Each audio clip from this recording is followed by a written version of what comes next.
Hey guys, Mike here, the Detroit Borg with a look at the new Galaxy Note Edge. This is a offshoot of the Galaxy Note 4, which basically means this has the same specs and overall design and software experience as the standard Note 4, but introduces some interesting display features.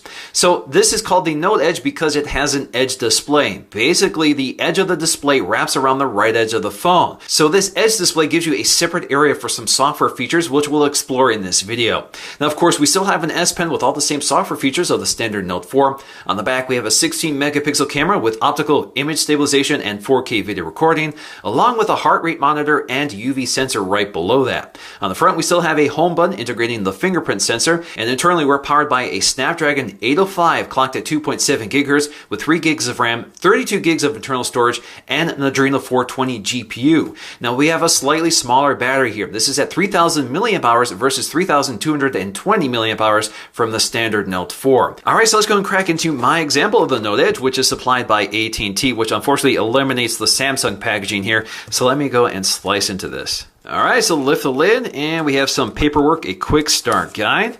Shows you some of the features, the buttons, the edge screen they're talking about here, as well as the S Pen. Of course, we're going to go through a lot of this in this video. So there it is. As you can see here, I went with the white version, which I think looks a little more interesting with a curved display. So you can pick this up out of the packaging here. We're going to flip this around and peel off the plastic on the back and the plastic on the front here. A little tab up here. There we go. So you can see right away that curved glass edge, which is really interesting. All right, let's set that aside for just a moment while we take a look at the content. So of course we have our SIM inside. And then we have some more paperwork. So inside we have a pamphlet pushing soft card, which is a payment app, which uses NFC, and then Milk on the back, which is Samsung's music service. And then we have health and safety and warranty guide information. Now let's get to our accessories here. So of course we have our 3,000 milliamp hour battery, which integrates NFC. So the NFC radio is built into the battery once again, which is what Samsung likes to do here. Now inside we have our micro USB charging cable, pretty standard stuff. They also give us these replacement S Pen nibs with a tool to remove and install them. Although this AT&T version does not come with headphones, we do retain the fast charger here, which is a 9-volt charger, which increases the charge speed of your phone. Now, the first thing I want to do here is pop in our battery. So let's go and pop off the back panel. And we're going to slip in our battery like so. So as always, we have a micro SIM slot, and up top we have a micro SD card slot, which supports 128 gig cards. Now the layout of the internals is slightly different here, so you can see a black interior versus white. So you can see the cards are in the same positioning, but some of the connections are flipped around here. You can see the speaker grills, the camera modules, the sensors, the stylus are all in the same position. And you can see that the edge wraps around the back of the phone versus the Note 4. Now on the inside of the cover, you'll find a little shield here, but the NFC technology is built into the battery. All right, so let's go and snap this back on here. Again, very similar to every other Samsung device. Now a big change here is the repositioning of the sleep-wake power button, which used to be on the right side. Now it's up at the top, which is kind of a far reach here. So let's press and hold that, boot it up so we can take a close look around. Now taking a close look at the hardware, it's similar to the Note 4, although slightly different. So you can see your earpiece, which is the same sort of style with that white finish along with the chamfered edges. You see our ambient light sensor and proximity sensor, also in the same relative location. Then we have a 3.7 megapixel front-facing camera, again same spec, but it's positioned slightly differently here on the Edge versus the Note 4. The other difference here is that the LED notification light is right next to the earpiece as opposed to the far corner on the Note 4.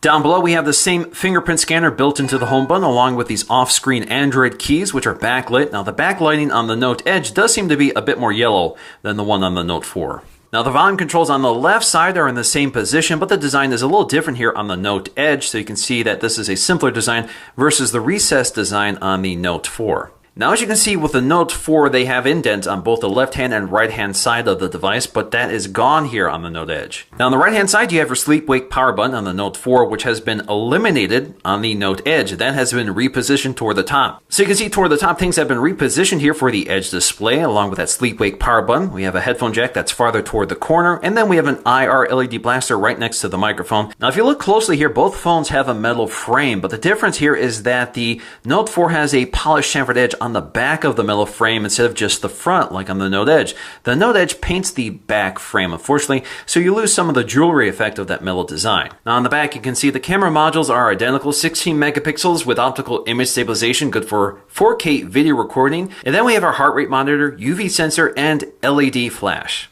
So at the bottom, you can see our wider Note Edge next to the Note 4. So you can see our micro USB 2.0 port toward the center, along with our dual microphones on either side, as well as our stylus built right in. Now the Note Edge has a wider but shorter display than the Note 4. So this is 5.7 inches with a resolution of 1440 by 2560.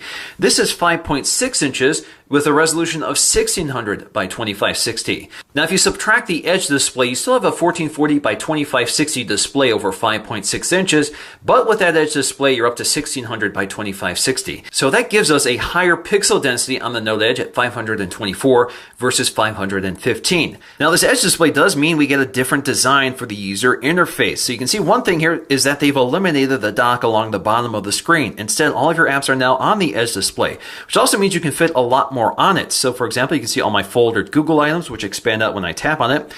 And you can see I can also scroll through it and see all the available apps here as well. Now, as you can see, they preserved the shortcut to the app drawer, but added this phone dialer shortcut. So with this Edge screen, I can swipe between my available panels. So here I have my notifications with my notification badges.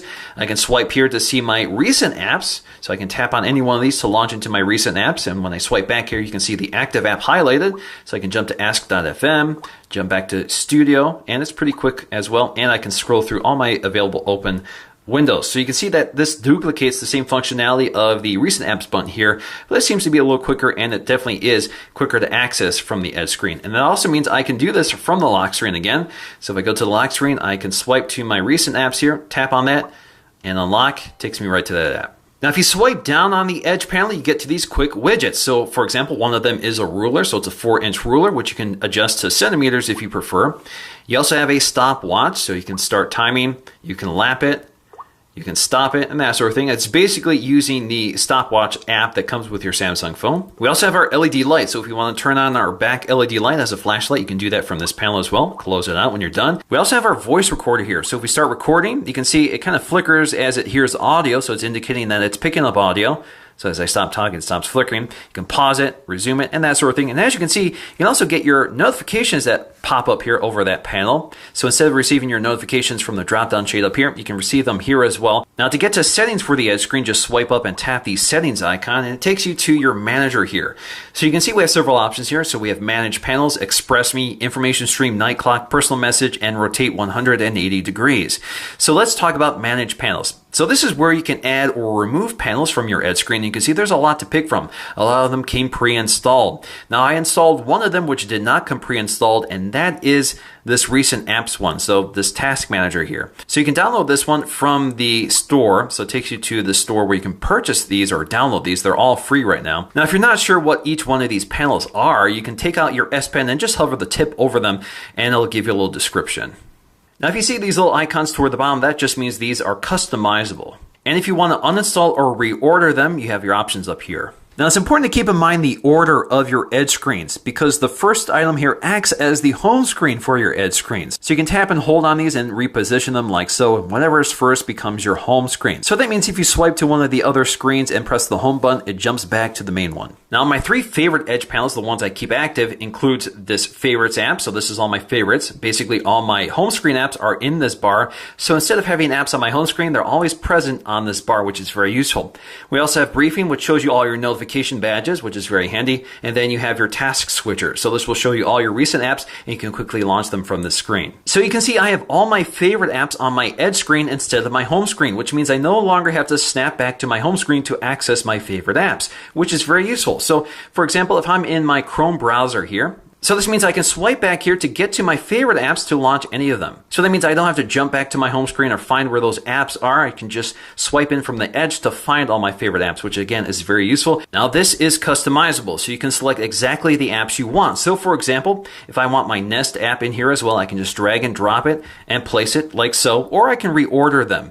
And I can folder these items. So for example, I can tap and hold this item up here, create a new folder, and it will add a new folder to the bottom of this tray, and I can reposition mention it if I want. And if I'm done, I click done. If I want to cancel it, just click cancel. Next up, I can just swipe to my briefing panel, which shows you my notifications. So it shows you my current weather conditions, shows you that I have 11 text messages, 817 emails, and some notifications from some apps like YouTube as well as Yahoo Weather. So if I want to get to my email, just tap on it. It takes me right to my email manager. Now, of course, it's not as informative as the drop-down notification shape, but it basically replicates many of the same features. Now, I can edit this briefing panel and limit the apps that push notifications to the briefing panel. So this is independent of the notifications up top if you prefer.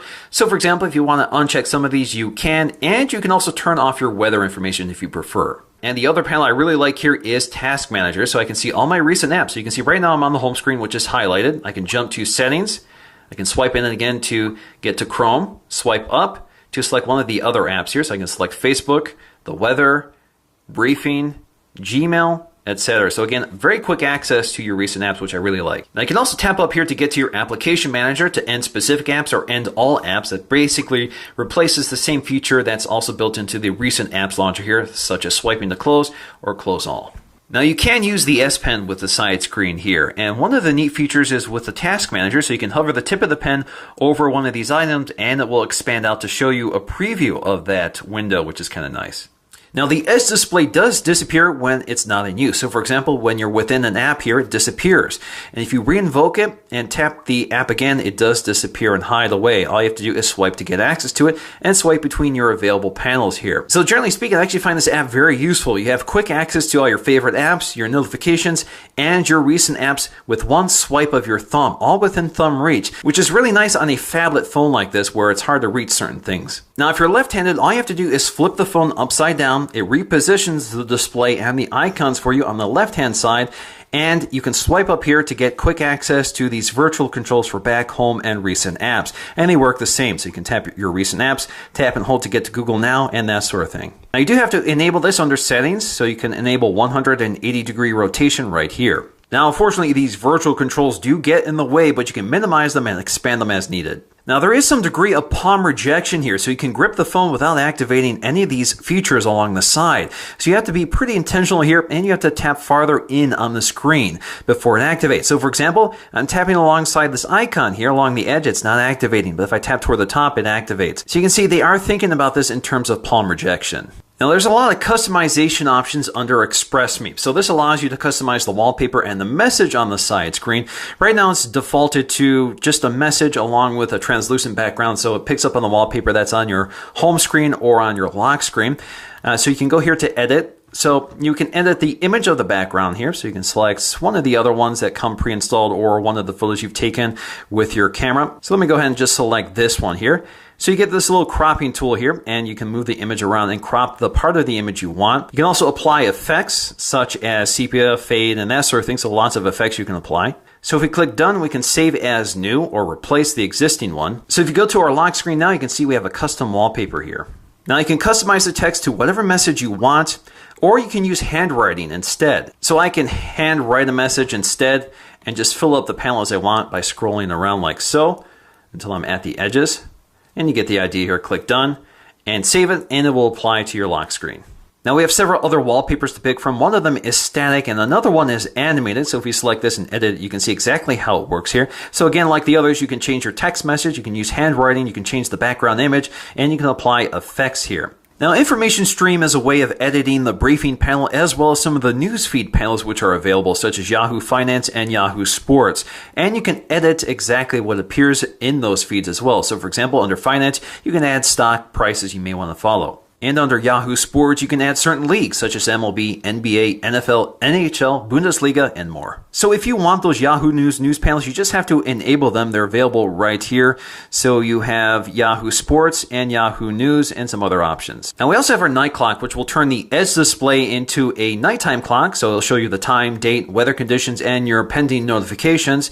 And it will do so in a low powered state, so it doesn't drain too much battery, although you are limited to 12 hours. And lastly, you can also quickly adjust your personal message here as well. Now, if your screen is locked, you can actually just swipe along the edge here to wake up that edge screen. So it'll show you your current weather conditions, date and time, and begin scrolling to show you your pending notifications. You can also swipe up on it to access your apps and other side panels here. And so all of this without unlocking the device. So for example, if I want to launch this app, just tap on it, wakes it up, and I can swipe to unlock it.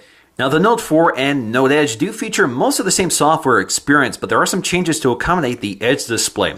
One of the features from the Note 4 is this side key panel, which duplicates the off-screen Android keys, but places them in a thumb-reachable position, and you can position this to anywhere you want along the side.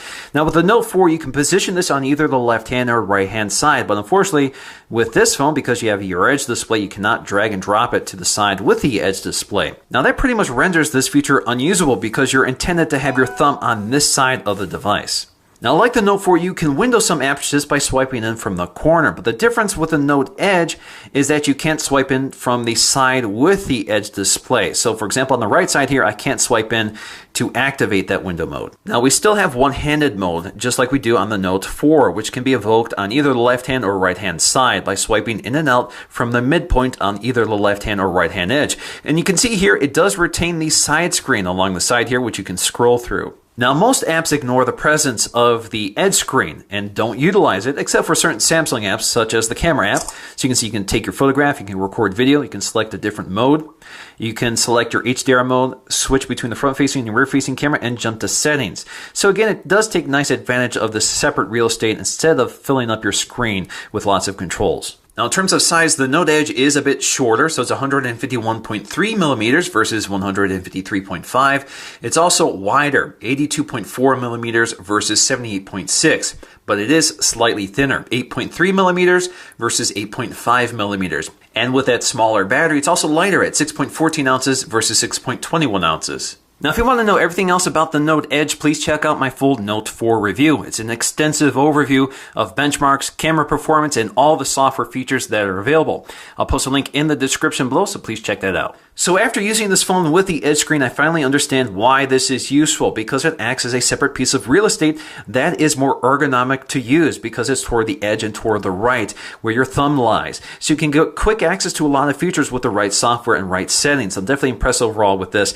I definitely find it to be a huge value add. Now, is it $100 worth the price over the Note 4? I'm not sure, because there are some drawbacks here. This display is not as bright as the Note 4. And unfortunately, I'm also experiencing some edge leaking where the light of the display actually bleeds onto the glass. This may be an issue unique to the white version. The black version may exhibit this less. Now, it's very noticeable even in standard room lighting, but it's really noticeable in dark lighting. So if you're watching the movie, it really stands out. Now, in terms of battery life, I'm able to get about 4.5 hours of on-screen time with the screen set to maximum brightness. That's a little shy of the Note 4. I'm able to get about 5 hours of on-screen time after some updates. So that's pretty decent, although it's not as impressive as the Note 4. And that seems the reason because we have a smaller battery. This is 220 milliamp hours smaller than the Note 4. So in conclusion, I'm definitely sold on the Edge display, although I'm not sure I'm a huge fan of the device. The display is dimmer, battery life is weaker, and then we have some pretty noticeable light leaking along the glass display. And then we have that long reach for the sleep-wake power button along the top, which means you have to change your grip every time you lock the device, which isn't the case with the standard Note 4. So while the Edge screen is more than just a gimmick, the phone itself is bested by the Note 4. So that's going to do for me in this video. Thanks for watching, and I'll see you again in the next one.